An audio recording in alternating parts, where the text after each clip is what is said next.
Hey guys, tonight we take a quiet, candlelit stroll into one of history's most unforgiving places, the medieval dungeon. No, not the fun fantasy kind with treasure chests and helpful skeletons. This is the real deal. Cold, stone walls, ankle, chains, and the kind of smell that probably has a color. And guess what? You're the main character. It's late, very late. You're being dragged down cobblestone steps by two burly men who clearly skipped the part of training that covers gentle handling. The shouting crowd above fades quickly behind the thick stone walls, replaced by the heavy echo of armored footsteps and dripping water. You've been accused of something, maybe stealing a loaf of bread, maybe being a witch, maybe just looking at the wrong nobleman funny. It almost doesn't matter. You're heading below, so before you get comfortable, take a moment to like the video and subscribe, but only if you genuinely enjoy what I do here. And let me know where you're watching from and what time it is for you right now. Now dim the lights, maybe turn on a fan for that soft background hum, and let's ease into tonight's journey together. You're shoved through a rusted iron door that lets out a sound like the world's angriest hinge.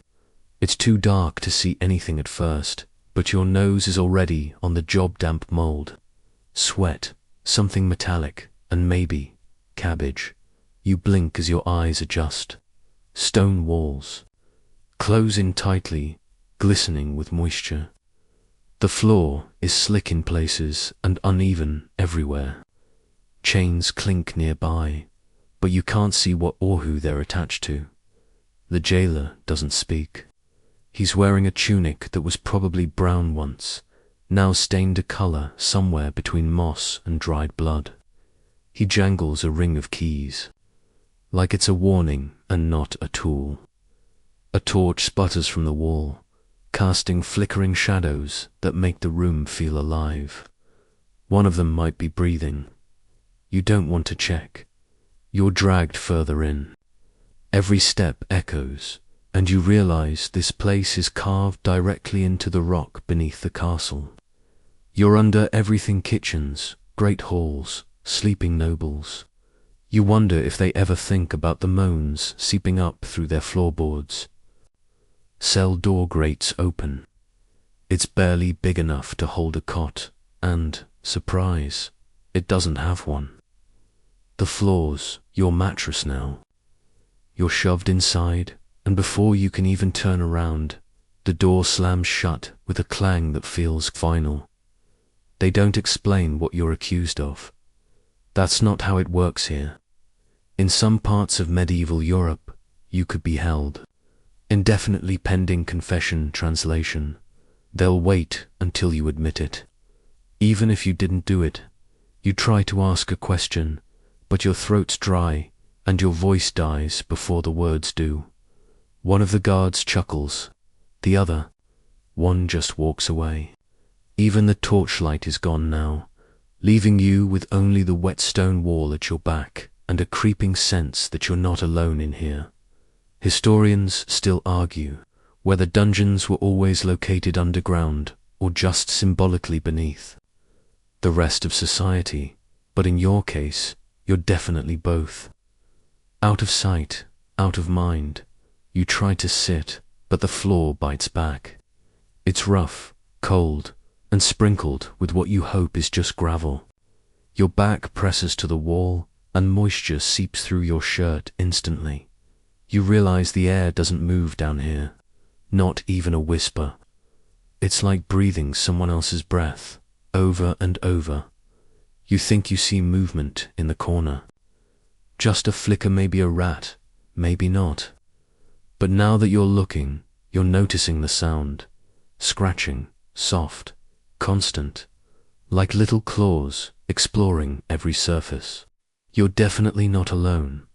Here's a fun fact. Some medieval dungeons were actually old Roman cisterns or repurposed wine cellars. That's right, to us in what might have once been a luxury storage space for alcohol. Now it stores regrets.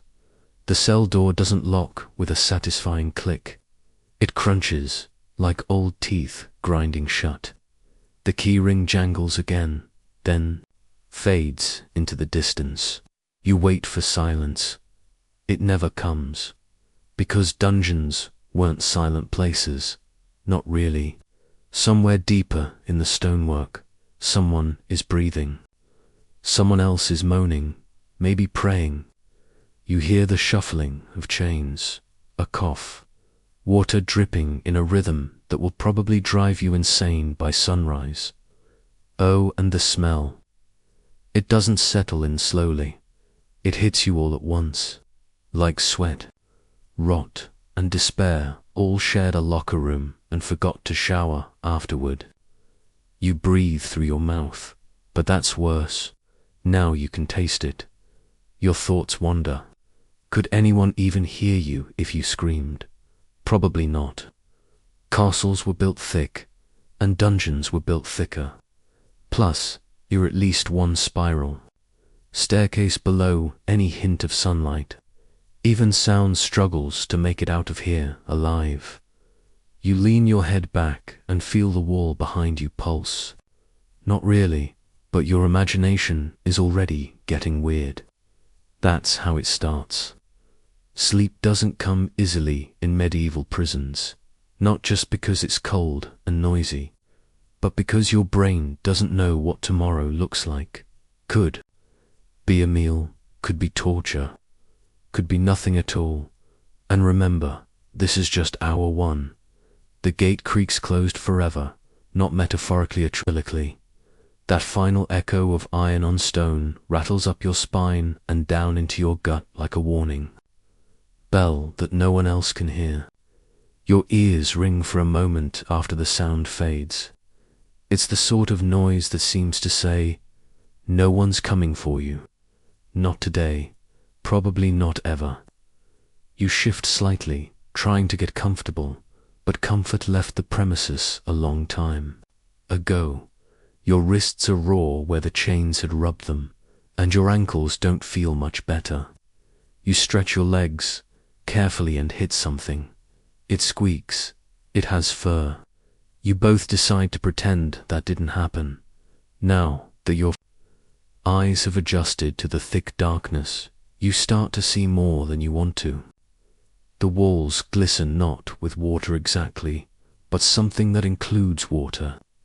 Maybe condensation, maybe ancient slime, maybe the collective sadness of everyone who ever sat here before you.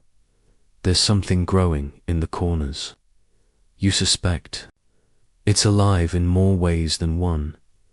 You start noticing how your breathing changes. It's shallow, not from panic, but from practicality.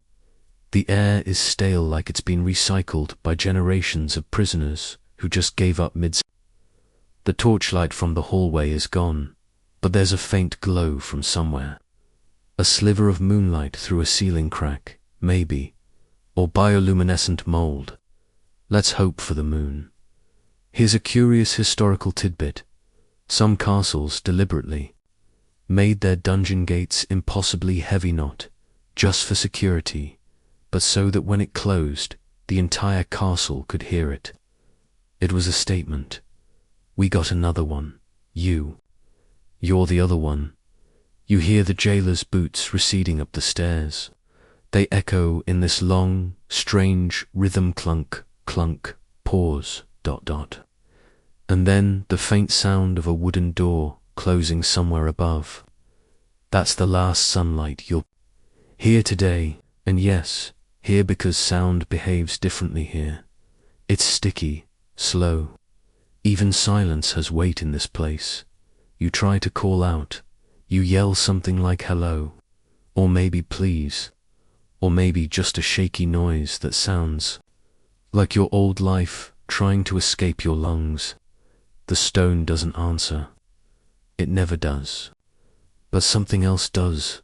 A cough, just to cells, over dry human, followed by a throat clearing that feels ... practiced. You have neighbors. That should be comforting. It's not. Some medieval dungeons weren't solitary. They were crammed full of accused criminals, political enemies, heretics, debtors, and the occasional unlucky bystander who annoyed the local lord. But don't worry, your cell is just for you. That's good, right? Until you remember what solitary confinement does to the mind. Historians still argue whether total isolation was meant as punishment or mercy. Some say the worst thing wasn't the torture, but the slow, quiet wear. Your thoughts turn against you, forming conversations with ghosts and bargaining with cracks in the wall. The stone is cold against your back. Your fingers fidget, searching for anything, a stick, a coin, a nail butt. All you find are pebbles and grime. You scrape your fingers along the wall just to feel something. It fights back with sharp ridges and damp filth. You wipe your hands on your shirt and regret it instantly. Time begins to lose meaning. Minutes stretch. You think about your last meal. Was it breakfast? Something with bread, maybe. You'd give anything for that right now, even the burnt crusts. You laugh softly at yourself, half hysterical. That's one, your first dungeon giggle. They'll come more often. The silence breaks again, this time with a metallic clank. Keys, shackles, you freeze. Every nerve in your body leans toward the sound. It's hard to tell direction down here. Is it behind you, below, above? Suddenly, a shout, far off, muffled, male. Then another voice, sharp and urgent. You don't understand the words, but the tone says everything. Someone's in trouble, or just got out of it. Maybe both. Your eyes are starting to ache. The darkness is so thick it feels like pressure, like your pupils are trying to drink in light that simply isn't there. You blink hard and catch a flicker of movement, your own reflection in a small puddle at your feet. You lean forward to look. Big mistake. The smell down there is worse. You pull back fast and try not to retch. That puddle has history layers of it. Just when you think the worst is over, the ceiling drips right onto your forehead. It's freezing, slimy, and somehow feels personal. You shuffle to the side, only to brush against something hanging from the wall. Iron rings, shackles, some still warm. You try to sleep, but your body's not sure if it's allowed. The floor is uneven and your mind is on full alert. You close your eyes and hear voices again. This time, laughter harsh and humorless. It echoes through the corridors, followed by footsteps and a long dragging sound. You curl in tighter, just before sleep finally edges in. You remember something from that village priest once said, "Dungeons cleanse the soul." But you're not sure if this is purification or decomposition, and so ends your first full hour in the dark. You're already dehydrated, mildly hallucinating, and seriously reconsidering every life choice that led you here. 12 more hours to go. The rats are the friendly ones. That's not an exaggeration. After a few hours in the medieval underworld, you start to reassess your entire social hierarchy. Nobles, peasants, guards, none of them are here now. But the rats, oh, they're here, and honestly, compared to the rest of your neighbors, they're not so bad. At first, you flinch when you feel one brush your leg. It darts away as quickly as it arrived, just a flicker of motion in the darkness. Then another one, and another. Before long, you realize they're not hunting you, they're just existing, living their little rat lives. In fact, they probably live better than you do. They get to leave. You don't. A lot of medieval dungeons were teeming with rats, not just because of poor sanitation, but because they were built low and damp, perfect breeding grounds for anything that scurries. Rodents thrived in the filth, feeding off waste, old food scraps, and the occasional, well, let's just say the dead weren't always promptly removed.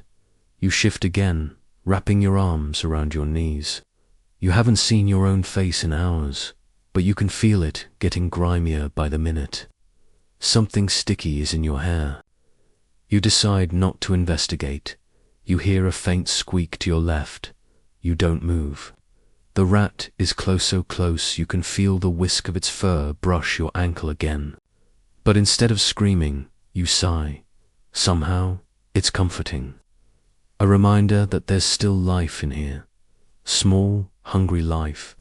But life you watch in silence as it pads over to a corner and disappears behind a loose stone. A secret exit. The envy hits hard. Your stomach growls. Loudly, the kind of sound that makes rats scatter, and also makes you aware that your last meal was at least half a day ago. You clutch your middle and lean back against the wall, listening to your own body try to eat itself. Historians still argue whether prisoners were intentionally starved or simply neglected, depending on the jailer's mood or the castle's grain supply. Either way, you'll likely get 1 meal a day. Maybe 2 if someone up top feels charitable or needs you alive for a confession. You close your eyes. It's hard to sleep, but harder to stay awake. Your thoughts start to spiral. Not dramatic, just weird. You remember that one song your mother used to hum while peeling potatoes. You remember the feel of sunlight on your eyelids. You try to recreate it, now pressing your palms over your face and pretending it's warm. It's not. It's damp. You drift into a shallow, broken sleep. 10 minutes, maybe 20. Then something bites you. You jolt up necked. A rat. A bug. You check your arm. Nothing visible, but the itching begins almost instantly. Lice, fleas, mites. Take your pick. This place offers the full medieval sampler pack, and here's a lovely fringe tidbit. Some prisoners were kept with their own chamber. Pot's end, not the ceramic kind. The pot was usually just a corner, and if you didn't have one, you used the floor, which meant the entire space was essentially a petri dish. This is not a metaphor. Scientists tested soil samples from preserved dungeons and found them teeming with traces of typhus, dysentery, and worse. You scratch your arm again and feel something under your skin. Just a hair, you hope. You're not in the mood to discover anything alive inside you yet. A soft skittering returns. The rat's back. This time it's braver. It sniffs at your boot and waits, as if expecting you to offer a crumb. You raise your hand slowly, not to hit it, just to acknowledge it. You're bonding. This is what your social life has become. In fact, there's a strange kind of hierarchy among dungeon vermin. Rats are the introverts. Quiet, efficient, just trying to make a living. Mice are twitchy and unpredictable. Roaches, brazen. They crawl over your hand like they own the place. And lice. Well, lice are practically permanent residents. They'll stay with you even after you're released. A little souvenir, you shuffle in place to avoid the slickest patch of floor and catch a new scent. Rotting leather, maybe? No, it's meat. Old, forgotten, possibly human. You gag slightly and pull your tunic over your nose. It doesn't help. The fabric smells worse. There's a distant clang, someone being dragged, probably. Chains scraping stone. Voices echo faintly, speaking in a language you almost recognize. You don't move toward the sound. You've learned by now that curiosity gets punished around here. Suddenly, a squeal, high-pitched, definitely rat, then a thud. You freeze. The silence afterward is the worst part. 1 second it's chaos, then it's nothing. Just a void. You stare at the darkness where the rat had vanished moments before, hoping it wasn't the same one you'd just bonded with. But hope is slippery here. The quiet stretches and stretches. Eventually, your brain starts filling in the blanks. What happened? Was it caught in a trap? Did something else get it? Something bigger? You shake your head. No, not going there. Not in the first night. You slide away from the corner, pretending it'll make you safer. Spoiler, it won't. The whole cell is a danger zone. That sense of safe and unsafe is long gone. All you've got now are degrees of discomfort. Somewhere beyond your cell, water flows. You can't see it, but you hear it. Maybe a drainage canal, maybe an underground stream. You wonder if that's how the rats get in and out, or if it's just one more way disease spreads freely beneath the castle. Here's the kicker. Medieval castles were often built over natural springs, which means some dungeons were deliberately placed right next to the water source. Sounds smart, right? Until you realize that water was also a favorite tool for torture, and keeping the prisoners close to it was, let's say, convenient. You try to focus on something else. You imagine a rat parliament, tiny robes, gravelly voices, one motioning to protect the giant who smells like cabbage. You laugh. That's two now. You're officially losing it. Time melts again. You might have dozed off for 20 minutes, or 2. You can't tell. All you know is your neck hurts. Your legs are cramping, and your stomach has given up asking for food. You feel another itch. This one's on your scalp. You scratch, and this time you find something tiny, fast, gone in a flash. You grimace. Lice are part of the medieval prisoner starter kit. You remember stories from childhood about kings and queens with powdered wigs and jeweled gowns. None of them mentioned head lice, but they had them too. Everyone did. Now it's your turn. Historians still argue whether lice infestations were seen as a sign of divine punishment or just a normal part of life. Either way, they were everywhere.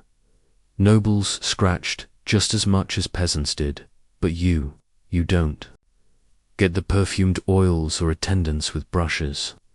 You get to sit in the dark and pick at your scalp like a medieval chimp. The rat is back. Or maybe it's a new one. It's hard to tell. You nod at it like an old friend. It squeaks and sniffs. The floor, chewing on something you don't want to identify. You watch it, eyes half-lidded, lulled by the motion. It doesn't even flinch when you move this time. You're officially one of the room's fixtures now, like the mold or the chains. You lean your head back and whisper a joke. Nothing loud. Just a quiet little quip about rat roommates and medieval Airbnb reviews. The rat doesn't laugh, but you do. That's 3. Congratulations. You've gone full dungeon mode.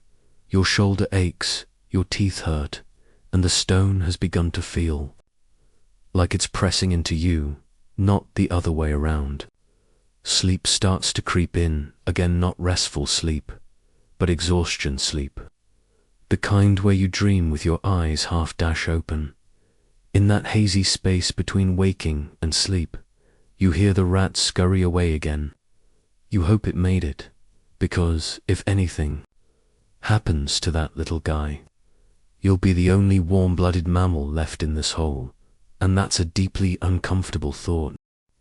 Chained in the little ease, you wake up to pain, not the dramatic, sword-to-the-chest kind. No, this is quieter, duller. It sits behind your knees, in your hips, along your neck, like your own body is scolding you for existing. You shifted. Sometime during the night, if you can call it that, but only just enough to press your spine into a sharper corner of the stone wall. And now you're stuck. You stretch your legs, but there's no room.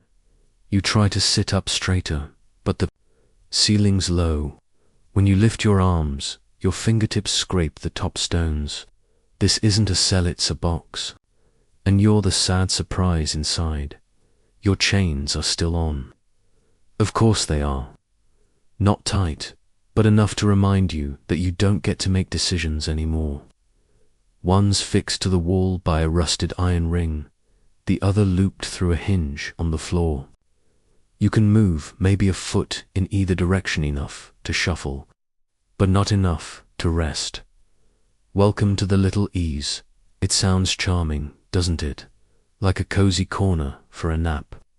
But it's one of the most infamous medieval confinement methods. A stone chamber, just tall enough to crouch, short enough to stop you from standing, narrow enough to prevent lying down. It was never about torture in the cinematic sense. It was about time.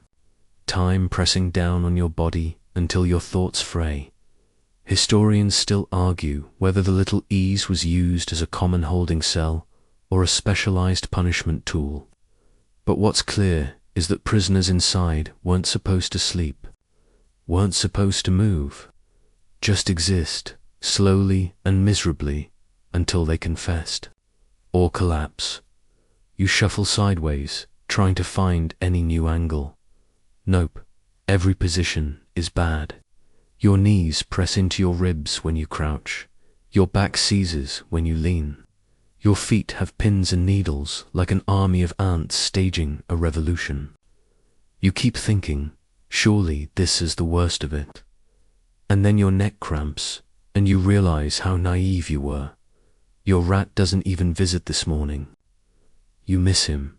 The air is heavier now too, stale, like it's been used up and forgotten.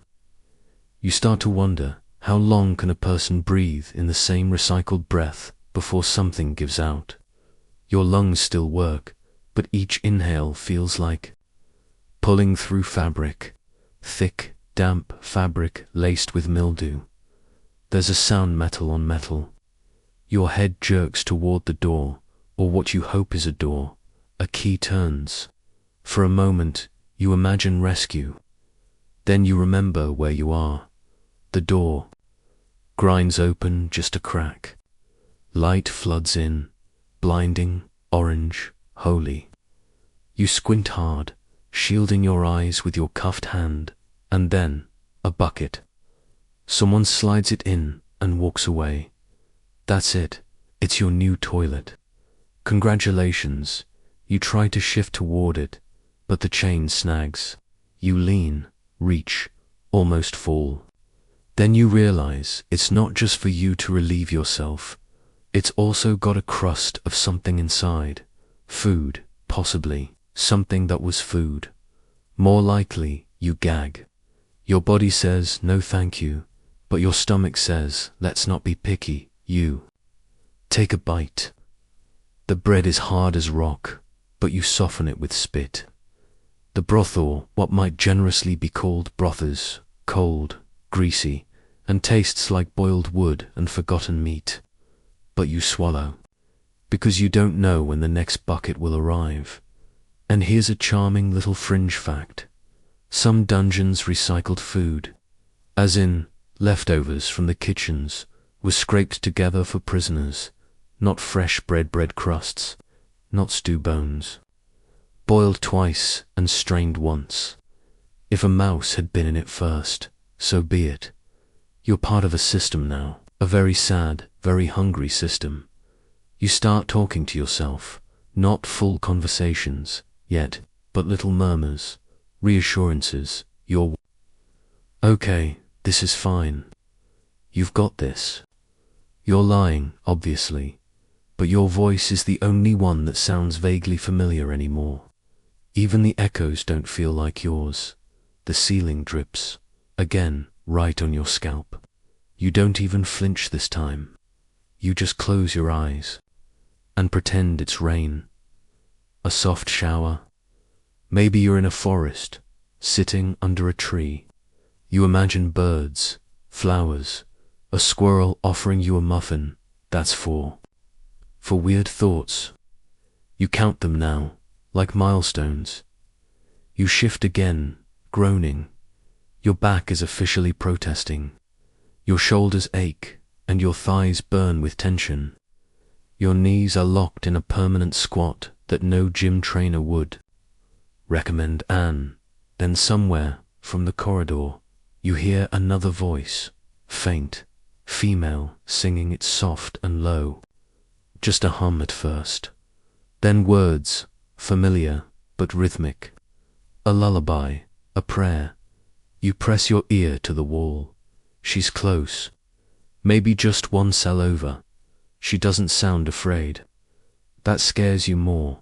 Who sings in a place like this? You try to respond, but your voice is a croak. You cough. Try again. A whisper. Hello. She keeps singing. Either she didn't hear you, or she chose not to. Fair. You wouldn't talk to you either. You slide back into your hunch. Time passes in hiccups. You fall asleep for 3 seconds at a time. Your dreams are messy and cramped, just like your reality, and always, your body reminds you, this space isn't meant for living. Your bathroom is. You at first. You try to hold it. You squeeze your legs together. You shift from one cramped hip to the other. You focus on the corner, that dirty metal bucket placed with all the care of a boot to the face. But it's impossible. The pressure in your bladder grows stronger than your pride, so you give in. It's not a noble moment. Nothing about it is. And it's not clean either. You miss the bucket a little, then a lot. The liquid seeps along the uneven floor and soaks into your only pair of trousers. You sit in it, you stew, you feel it cool, slowly, the stink rising to meet your nose. This, right here, is where medieval dignity comes to die. See, dungeons didn't come with plumbing. No fresh water, no drains, no polite knock from a cleaning crew in matching aprons. If you were lucky, you got a bucket. If you were really lucky, someone came to empty it, eventually. Most of the time, you and your cellmates just made do, or didn't. The phrase, your bathroom is you, isn't poetic. It's logistical. Your waste is your company. It mingles with the stale puddles on the floor. It's on your legs, your hands, the soles of your feet. And very soon, it's part of the air you breathe. Historians still argue whether castle guards genuinely cared about prisoner sanitation or just saw it as an extra layer of punishment. There are records of some jailers offering straw or scraps of cloth for wiping if you paid or begged nicely. Others left prisoners for weeks without ever opening the cell door, returning only to drag out a body. You shuffle to the driest patch of floor and collapse into your hunch again. There's no towel, no change of clothes, no way to clean yourself. Your hands instinctively go to your shirt to wipe something off your leg, and you stop because your shirt is already worse. There's a certain kind of mental shift that happens in moments like this. A resignation. You no longer think in terms of before and after. There's only now. This is the body you have. This is the space it fills. And this is what that space smells like. You start breathing through your mouth. Doesn't help. The taste hits your tongue, metallic, sour, thick, like licking a medieval sewer run, not one of the good ones. You curl into yourself and press your sleeve to your face, pretending it's clean. It's not, but it smells slightly less like despair so you take the win. There's movement outside again. Keys, footsteps, the kind that paws at every cell, like a tour guide from hell. Then yours, a low grunt. Something heavy slides against the door. A plate, you can't tell. It opens a crack. A bowl is pushed through with a long stick, probably, because no one wants to touch anything you've touched. Smart, you don't blame. Them, inside the bowl, is a grey paste. It jiggles slightly. It smells like damp grain and boiled sadness. You dip your fingers in and bring it to your mouth. It's lukewarm, chunky, possibly fermented. You eat it anyway. Here's a fun fringe detail. Medieval prisons often served a porridge-like food called pottage. It was cheap, made from whatever grains were handy, and flavoured by accident, sometimes with onions, if you were lucky, sometimes with rat droppings, if you weren't. You finish the bowl in 3 bites. It doesn't fill you, just occupies you, like a tenant that knows it won't stay long. You put the bowl down, carefully. The sound it makes porcelain on stone is oddly delicate in a place like this. Then you catch a whiff of yourself again. And, well, there goes your appetite. Your skin is starting to crawl. Not metaphorically, actually. You feel something move across your lower back. A bug or a flea. Or your own imagination, now trained to expect tiny horrors. You slap at it. Miss. Slap. Again, it's gone. You pick at your shirt. It's damp in all the wrong ways, stiff in others. You sniff under your arm, regret it. Even your sighs smell wrong now. You're decaying, slowly. From the outside in, a cough echoes from down the hall. Then a laugh. It's dry and hollow, like someone who's been alone for far too long and found something funny that no one else would understand. You want to shout, to ask how long they've been here, but you don't, because you're afraid they'll tell you. You curl up tighter, your knees are against your chest, your back screams, your feet tingle with that numbness that feels like both pins and needles. You try to remember what it was like to stretch, just once, fully, arms over your head, legs long and straight. You can't even picture it. You close your eyes and pretend. A bath, warm water, soap that smells like flowers, clean clothes, dry socks. That dream lasts 3 whole seconds before another drip lands directly between your eyes. You're still here, still stewing in your own filth, still fighting the urge to scream, still trying not to cry, because you're afraid it might make the rats come back. But here's a weirdly comforting fact. You're not the only one. Thousands maybe. Tens of thousands of people went through exactly this. Not in stories, not in legends. Real people, real filth, real flaws, just like this. And somehow, some of them made it out. You're not feeling hopeful yet, but hey, ... At least the bucket's not full. You don't notice it at first. The first thing you forget is what time it is. Then what day. Then whether it is day at all. There's no window in here. The light doesn't change. The air doesn't shift. There's no clock, no sound of bells, no rooster crowing, nothing but the endless drip and the shuffle of rats and your own breathing. At some point, you stop thinking in full sentences. Your brain unravels like old rope. Thoughts come in fragments. Cold. Mouth tastes like metal. That was a footstep, wasn't it? Why is my finger wet? Did I already scratch that scab? Who was I before this? It's not amnesia, exactly. More like a slow erosion of memory. You're no longer anchored in anything. You don't remember what you had for breakfast the day you were arrested. You can't picture your bedroom. Your friends' voices are fading.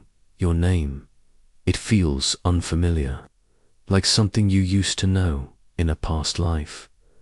This is what medieval isolation did best. It didn't just punish the body, it devoured the mind.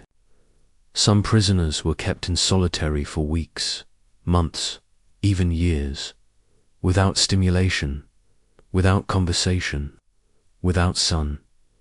Modern psychologists call this sensory deprivation, psychosis. In the Middle Ages, they just called it Tuesday. Some dungeons were designed specifically for this. Think oubliettes, from the French word oublier, meaning to forget. These were literal holes in the ground. No doors, no windows. You were dropped in and left, forgotten by others and, eventually, by yourself.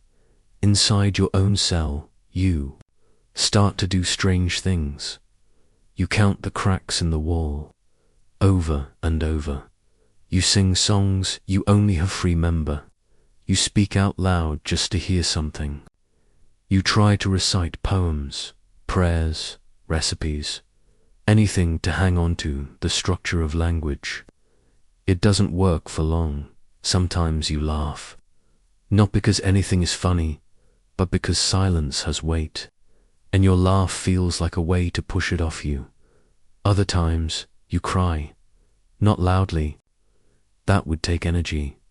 But your eyes sting. Your throat aches. The tears come slow, like sap from an old tree. You rub your face and your skin feels unfamiliar. Is this really your body? This thin, itchy thing that hasn't seen sunlight in days. It smells like someone else. It is someone else.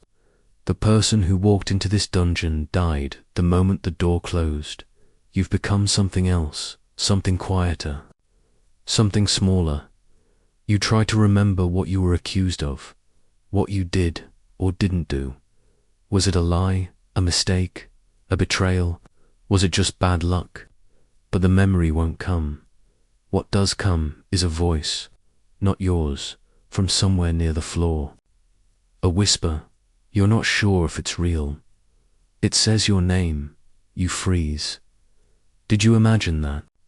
Or did the cell just speak to you? You don't answer. You just stare into the dark corner where the voice came from. You wait, 5 minutes, 10, nothing, just a rat, eventually, scuttling across the stones. And now, you're not sure if the voice was before the rat, or after, or if it happened at all. This is the point in a dungeon stay where the real danger isn't physical anymore. It's mental. When the rot seeps not into your flesh, but your thoughts. People used to confess to anything at this point, just for someone to talk to, just to be taken out, even to be whipped or burned or beheaded, because pain was better than silence. Pain proved you were still alive. You lie back. The stone feels colder now. Or maybe your body's just stopped bothering to fight.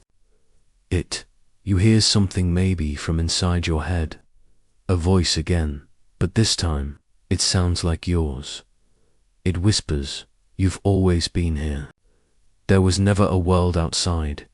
You made this place. This is home now. You blink hard, try to sit up, but your limbs feel far away. You whisper back, no, I was someone. But your own voice sounds strange now too. Croaky, fragile, like it's coming from another room. You crawl toward the wall and press your forehead to the stone. It's wet, slimy. You don't even flinch anymore. That part of your brain, the part that said ick, left a while ago. You're not afraid of the dark. You're becoming it. And if someone were to open the cell right now, offer you freedom, offer you sunshine and food and clean water, you might hesitate, because even if you walked outside, would you still know how to live? Let's say, somehow, the door opens.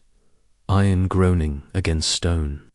A guard, maybe not the one who brought you here, maybe he's dead now, or maybe decades have passed, and you've lost track of time completely. Sunlight spills in like a scream. You don't crawl toward it. Your body doesn't even know how. Your eyes clamped shut. Your skin recoils like you've been hit. The light doesn't feel good. It feels wrong. You're dragged out, lifted like dead weight. Your legs don't work. Your muscles atrophied. Hair clumped, fingernails overgrown and cracked, teeth possibly rotting or missing entirely. You look less like a person, and more like a bundle of suffering that used to be human. They take you outside. People stare. You flinch at every sounder. Horse snort, a baby crying, a market bell. Everything is too much, too loud, too alive. You try to speak, but your voice is cracked and faint, like parchment crumbling in wind. What year is it? A priest makes the sign of the cross. A child hides behind their mother. You're not just unfamiliar. You're frightening, because dungeons didn't just punish. They transformed. You went in a person. You came out a ghost. But what if the door doesn't open? What if no one remembers?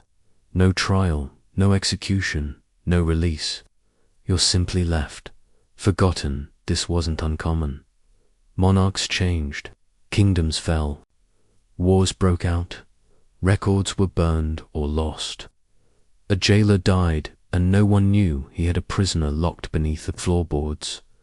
You'd be trapped in a loop of days that never end, nights that never sleep.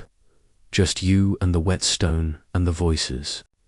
In your head, eventually you'd stop moving altogether. You'd curl up and fade. No gravestone, no last words, just silence and rot, the cold truth. This isn't fiction. We have real records of people being locked in oubliettes for years. Some left to die, others pulled out so deranged they couldn't remember their own names in some castles. Archaeologists have found bones in dungeon pit skeletons of prisoners who never got out. Some still had chains on their ankles, and those were the lucky ones. Others were interrogated until they falsely confessed, then executed anyway, or tortured for information they didn't have, just to make an example. So, you think you could survive a day in a medieval dungeon? You wouldn't. Don't. It wasn't about strength, or pain tolerance, or cleverness. It was about endurance, not of the body, of the soul. And in places like this, the soul was the first thing to die. You feel it before you hear it. A low, rhythmic clink. Iron on stone. Someone else is being dragged in. You're no longer alone. They slam the new prisoner into the opposite wall. No ceremony, no care. He grunts, doesn't scream, just spits blood and mutters something you can't catch. You've forgotten what conversation sounds like. For hours or days you both just exist, to humans reduced to breathing furniture. But something about his presence changes the air. You're not alone in your misery anymore. That can be a gift or a curse. Turns out, both. You're not from here, he finally rasps. You blink, try to answer. Your voice scrapes out like flint against rock. ... No. That's the beginning. He tells you his name. You can't remember yours, so he gives you one. Something ridiculous. You laugh, actually laugh.